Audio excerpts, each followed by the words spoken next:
Hey everyone, so today I'll be making admin commands. If you don't know what admin commands are, you should be ashamed of yourself. Okay, I'm kidding.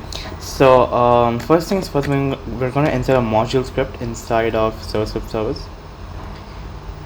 The reason why we're using module script at first is because module scripts are very useful when it comes to storing data, storing functions, and so on.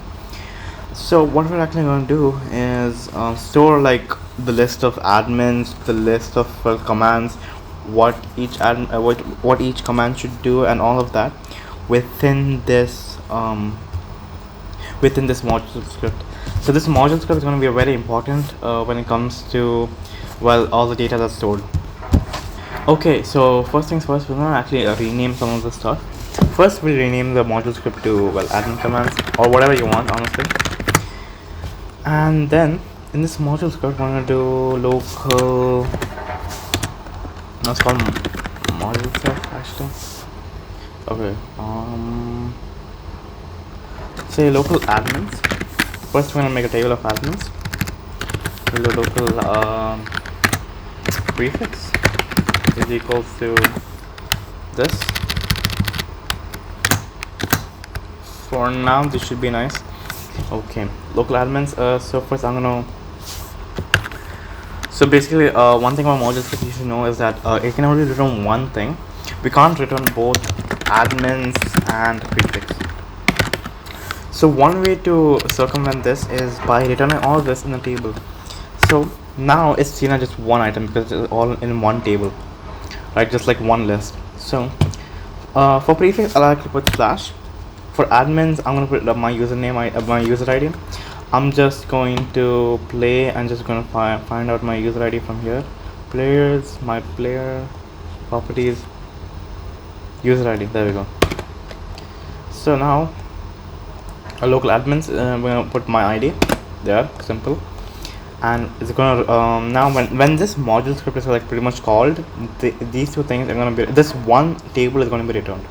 So in order to call this, what we're actually going to do is within the module script that's in service, within the module script we're going to insert a script, right?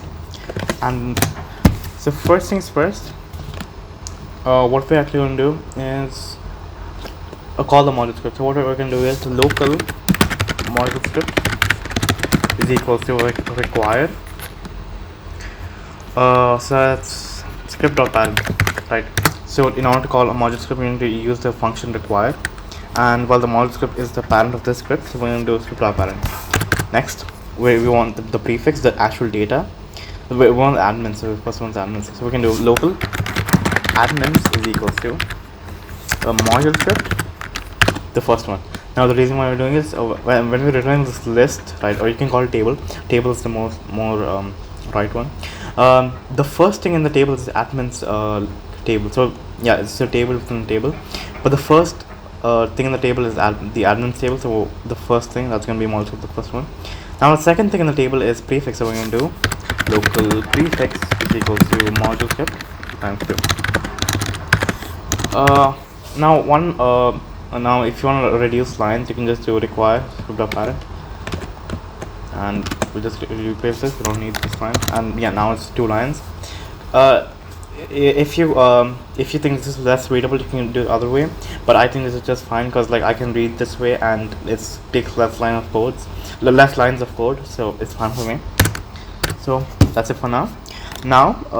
We're going to check when the player chats, right? So first things first, we're gonna need like pretty much every player that joins the game, right? So we're going to game .player admin. When a player joins the game, going connect function, we're going to call that player as a simple variable. Right now it's called player.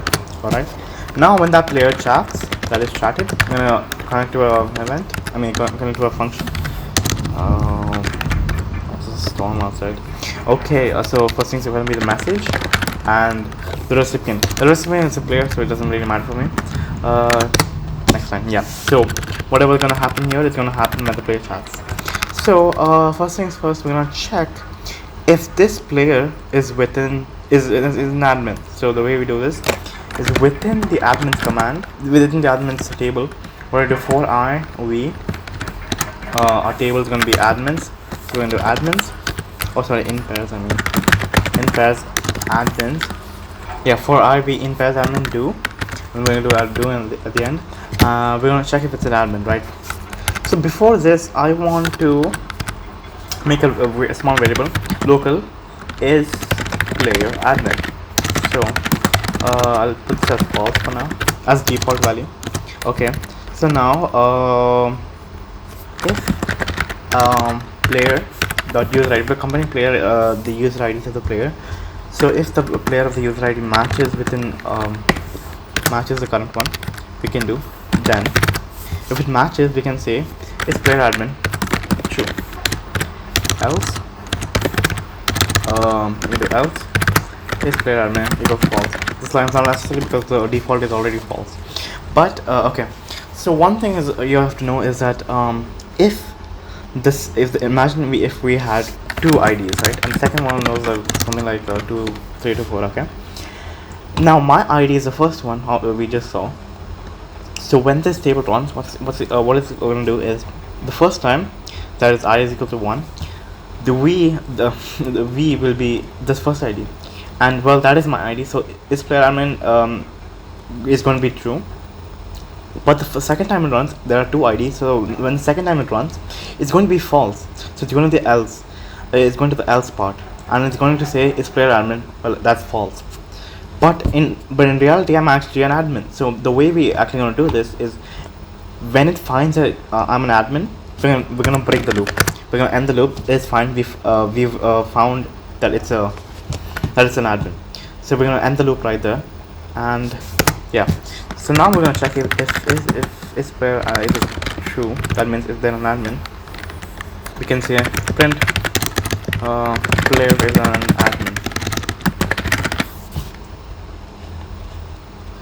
Let's see if this works. I mean, it's obviously gonna work. I just player is an admin. It's gonna work because like it's my user ID. So yeah, print player is an admin, and yeah, okay. So now we have to check whether the first character of the message is the prefix. So in order to do this, in the same is if player admin is equal to, we're gonna do and string dot find message prefix is equal to 1, and I put prefix. Okay. So basically what it's going to do, it's going to check two things at once. Now if both are true, the following command will run. So if is player admin is equal to true, and string dot find, that is if it finds the prefix within the message and it's the first, it's like it starts from the first character, then we can say player is an admin and the message is a command. So we're actually combining both at once, because like if one is true and one is false, it really doesn't matter to us. We just want both to be true. If both to be false, it's fine. If one of them is false, it's fine. We just need both of them to be true. I mean 2 and 1. So what we can just test this out really quick. So first I'm going to do, well, I'm an admin, so I'm going to give a message without a slash at first. Hey. Okay, the message didn't come. If I do hey and then a slash like between, still not gonna come. If I do a slash at the first and say hey, player is an admin and the message is a command. There we go. So because it starts with the prefix and we're an admin, the player is an admin and the message is command. Great. Now what we're gonna do is we're gonna divide the message into different parts.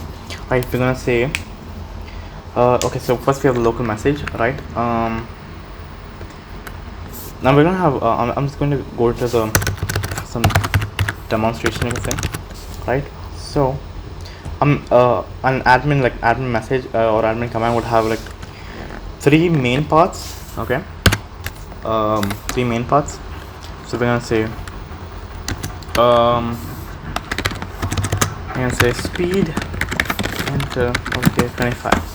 So what this actually going to do is speed this player 25, like, and make the speed of this player 25. So it's going to make the walk speed of this player 25. So there's like 3 main parts here. Okay, So that means there's three main parts. There's prefix, there's a command, there's arguments. You can say arguments. So that means the prefix, again we mentioned the slash, so it's a slash. It can be anything you want, honestly. And speed is the command, the thing we're actually going to do. That's going to be the command, speed. And arguments are what we're going to do the thing on. Like we're going to change the speed of this player to 25. So we can categorize this entire thing as our arguments. So there's three main components: speed, prefix, command, and then the arguments. All right. So this is the three main basic ones. And okay, yeah. But there are also a few cases where the first thing in the argument isn't the player. Look, to make making an admin command easier, we can do different types of arguments. So I can also write this argument as arg1 and arg2. All right. Now the thing here is, argument 1 would be my username, or like a username, and argument 2 would be speed. Now imagine how simple this would be compared to the last one. Now we can just say arg1 dot character dot walk speed is equals to arg2. This would be way more simpler than first splitting up the character and first splitting up the message and then doing it like that. And some okay, I'll just put that. And well, some commands, let's say announce, is like, hey, this is an announcement. Now in some commands you can't. Okay, so we're gonna write the same thing. Prefix, command, command is announce here. Command and arg1. Well, okay, look. See, we can't use arg1 here because hey, like argument would be hey, and argument would be this. It doesn't work like that. For announce, this whole thing should be there. So in this case, everything after the command is an argument. So in this case, we can have, let's say, in this case, two diff arguments of the command. In this case, two one whole argument of the command. What if we mix the both? What if we could have one word argument and the rest is a whole argument? I'll give you an example. Let's do announce, but let's do like a direct message, or I'll call it DM. We'll do DM. Let's say a player name. I'm doing my player name for now. We can DM this player, hey, I have a message for you. Now for in this case, we can just, in this case it's better to have, well, prefix obviously, and then we have a command here. Command is DM, right? And here we can mix actually both cases here. We can say arg1, that is a player, and the rest of the argument, which is argument. In this case, we can say, in this case, there is one word argument after command, and the rest is arg2. Okay, so here you can see where one. Okay, now the first one and third one are kind of similar because there's two arguments, but in some cases you only need like this one thing. So should we actually merge these?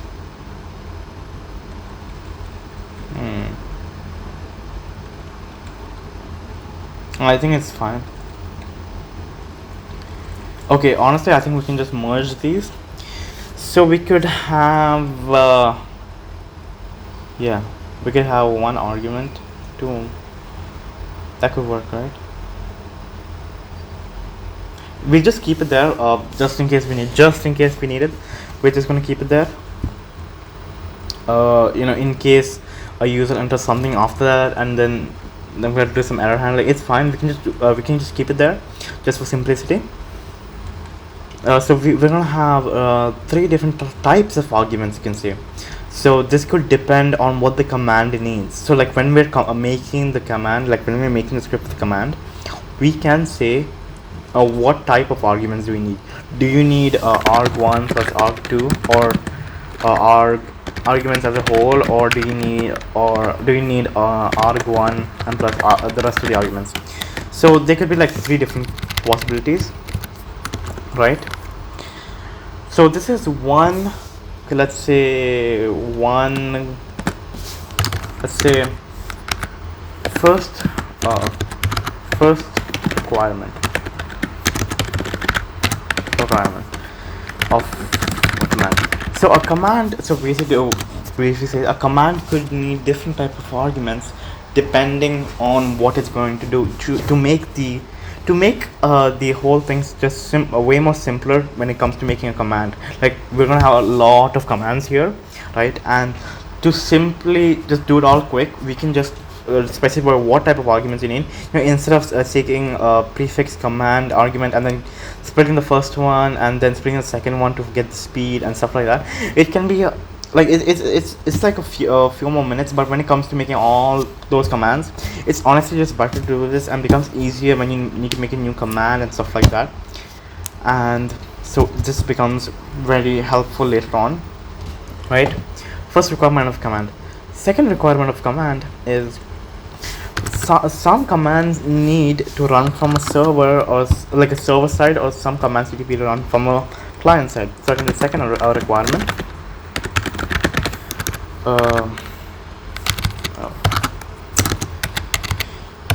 Okay. So second requirement is some needs to be some needs to be run from the server. For example, when you kill a player, you're gonna kill it from the server side. But when you're gonna make an announcement, or when you're gonna give a UI, that's gonna be from the client side. So there can be 3 more situations here. So basically, I'll give an example for server. Let's do kill enter. Okay. Yeah, and as you can see, in some cases you don't even need the third argument, so this one can work. So there's like obviously different types of cases, and there could be like many countless countless commands that require this. So so we need different types of arguments to make everything much more simpler. So we can do second requirement, that would be okay. So in this case, you're gonna run this from a server. Run this from a server. So this is gonna be from server to server. Now, why is the first one a server? So the reason why the first one is server, remember the main code script we just coded? Well, this is a script from the server script service. So this obviously is looking from the server. So they can only be server to client or server to server. They can't be from client to server or client to client, because, well, when the player chats, the server recognizes it, and hence all the commands and processing is done from the server. So we can do from server to server, or we could say the same as the /dm. The /dm, we're gonna make a UI for this, and that UI is always from from a client side. So we can say run this. Run this. Yeah, runs from a server. Yeah, now it says run this from a server, and then there's also from server here. This is basically it can get confusing, but when it says run this from a server, that means this server. The second one, run this runs from client. You can say from client from server to client. Sorry, server to client. So basically, this is going to be a run from the client, right? This is going to be run from the client, but the data is going to be sent from the server. This script, which is a server script, so it's going to be run from the data is going to be given from server to the client, because it's going to be run from the client. It might sound confusing, and it kind of is, honestly, but you just have to try your best to understand this, because later on when you're making commands, it becomes the easiest thing to make commands, and right now it's going to be a bit hard. Now, next one, I'm going to use the same announcement, same examples here. /announce, hey, this is an announcement. No, wait, sorry. Yeah, hey, this is an announcement. So this one is also given by a UI. Okay. Now again, I told you UIs or user interfaces are from a client side in Roblox. So what we're gonna do is run this from all clients, right? Now all clients, that means it's an announcement for every single player in the server. That means every client. Now so we can do from server to all clients. Okay, so everyone is going to get everyone is going to get it from the from a client side, and this one only one player is going to get it from a client side, and here this okay, it could be multiple players honestly, but here it's going to be run from the server anyway. Kill is always pretty much run from the server side. So this is our second requirement, which is what do you want to call this? Servers. We can call server side. Okay, we call this one as argument type. Now another one is third one. Okay, so how are each commands going to be run? So I'm going to do this by bindable events and remote events. So what is called thought requirements. See, now is where it start making sense. You can see. So in bindable events you can do client and all clients, while in bindable events you can do server, and remote events you can do from server to client or from server to all clients. This is so how we're gonna run this script is like in a like a different script. We're gonna have game.server script service server script service dot let's say my test event colon on event or something like that. The function connect I think it's been a while. Okay, connect function and whatever data we need to send, like we could say player to kill or something like that. So this is how it's actually going to be run. Basically we're going to have a secondary, we're going to have our own okay, so basically we're going to have our own separate script for each command, and that command will be run when an event is fired. So that means for a command you can use if you want you can use a single script, it's fine, it's honestly up to you, or you can use different scripts for each. So so I'm putting it like this, so everything can be run when it's in when it's like a bindable event or a remote event. So let's say if I want to kill everyone on the server, I can run that I can run that command. Okay, I can run that event or run that bindable event or something how many ever times I want until every player is dead. So bindable events and remote events makes it really easy to run a command, and I'll show you how with an example by making a command later on, but not right now. Bundle events and remote events. That means we're going to do our third requirement is pretty much link to the event. That is a game dot server storage actually replicate storage dot my event or something. So or we can call it kill event. So basically what the core script, the main script that's going to do is when it recognizes an admin wants to kill someone, what we're going to do is we're going to fire this one fire. I'm going to give the name of the player that we want to kill. So I'm going to say player 2, and then we can from the script of the command we can say game dot replicate storage dot kill event dot event connect function, and we can say kill player 2. So it becomes really easy. I'll show you all of this, like when I execute all of this. It's going to make sense then, not right now. But a command is going to have multiple requirements. First type of requirement is an argument type. Second type of argument is from where is it run, the server side, the client, whatever it is. Third requirement is the link to the event. So before this, I'm actually going to change the first requirement. So first requirement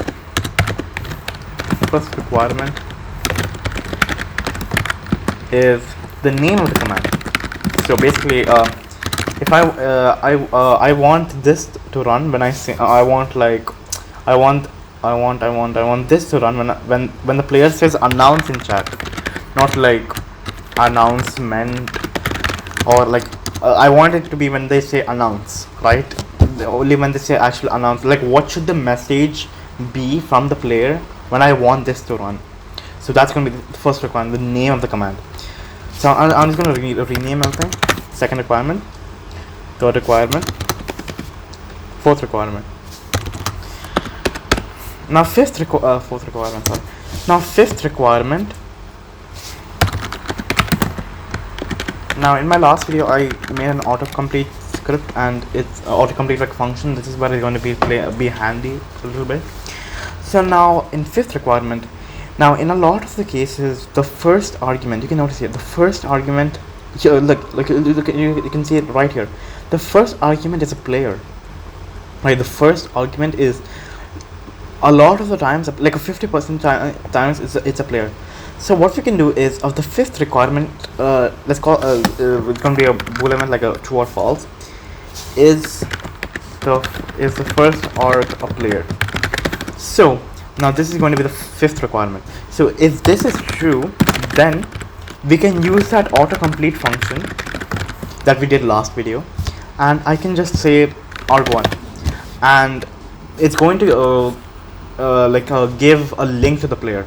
So after this autocomplete function, it's going to be like game. Oh, you're talking about game.players.player1. So instead of saying the whole player's name, you can say /kill PLA. I'm going to kill PLA, and this command will simply work because first it's going to run to the autocomplete thing, right? So when it comes to the autocomplete thing, it's going to be like, oh, you want to kill game.players. So when it comes to the autocomplete function, wait, hold on. So when it completes the autocomplete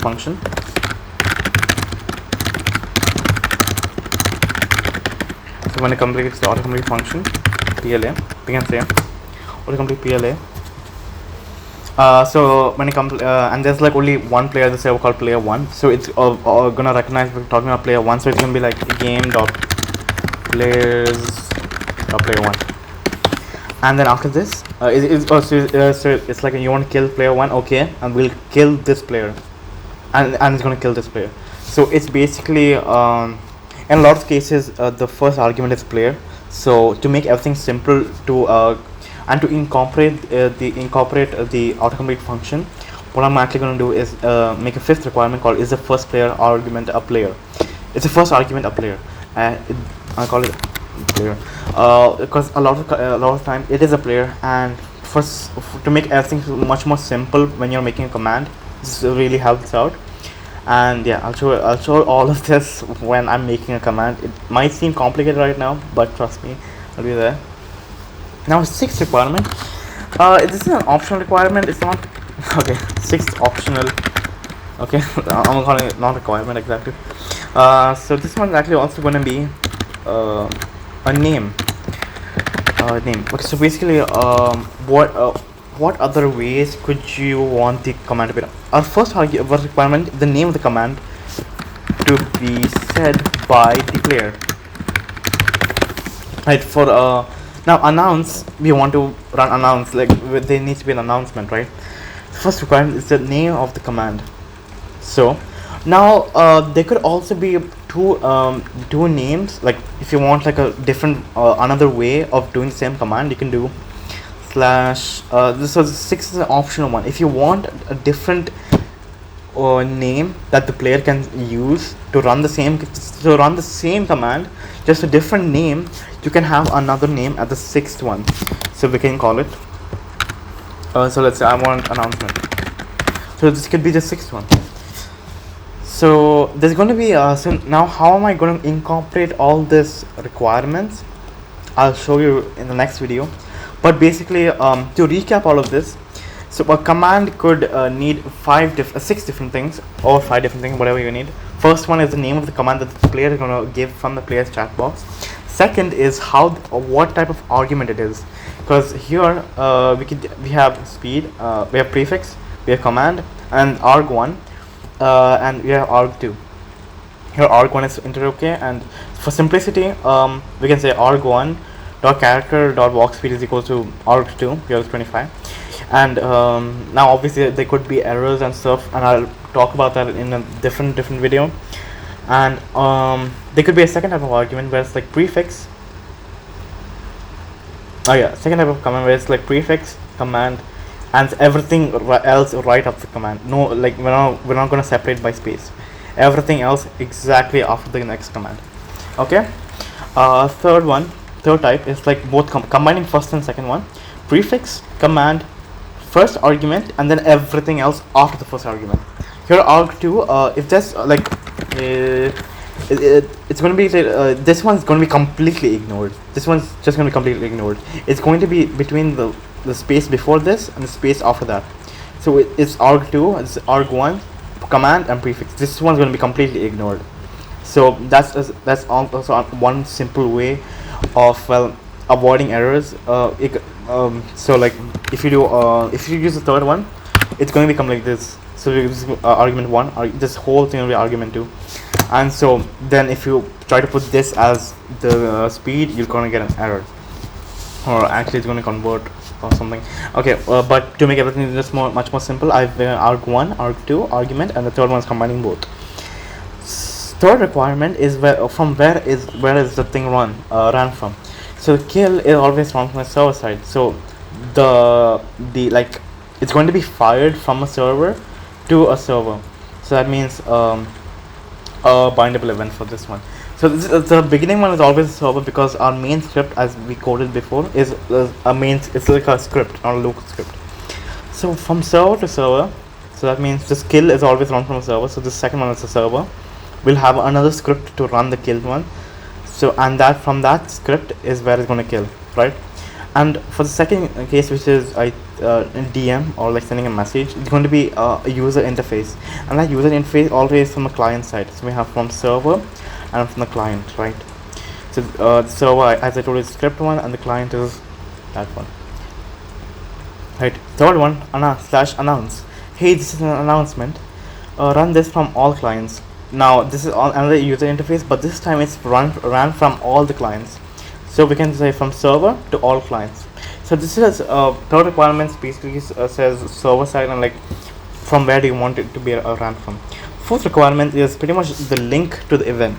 Now to incorporate this from server to server, from server to client side to server to all clients, we need remote events and bindable events, and that's how each command is going to be run. So that means when a command is fired from the main script, so the bindable event and the remote event will take care of it, and then there could be another script for where the actual command is stored, and that command can recognize when the event is fired. So the fourth requirement just tells us a link to the event, like for example game.applicator.kill event. We don't need the fire player, I give it. So this could be the link to the event. Our fifth requirement is a kind of a bool value. Is the first player argument is equal to true? Then so basically a lot of the cases you can see speed interrogate. The first one is usually a name, and if you look at DM interrogate, that's usually also a name. So what it actually does is convert the first argument into a player. Instead of typing player one, we can just type PLA, and it can automatically convert using the autocomplete function we wrote in the last video. And I'll talk about this, and then I'll talk about how we can write me, all, and so on. So I'll talk about this in the next video and stuff like that. And a sixth optional kind of requirement, it's not a requirement because it's optional, is another name the player could use like when they're running the command. Like I could use /announce or /announcement to run the same command, and that's why the sixth one exists if you want another name for the command. So I'll discuss like making a command and incorporating all these requirements in the next video. Okay, so for now it might be a bit complex, but later on you'll see it becomes a bit easier and a bit more understanding, and I'll try my best to explain all of this. So yeah, for now if player element string of fine message it's equals to 1. So yeah, I'll talk about this more in the next one, and yeah, just these are the requirements. A command can be made easier with all these requirements, and I'll go into further detail in the next video. Yeah, so bye.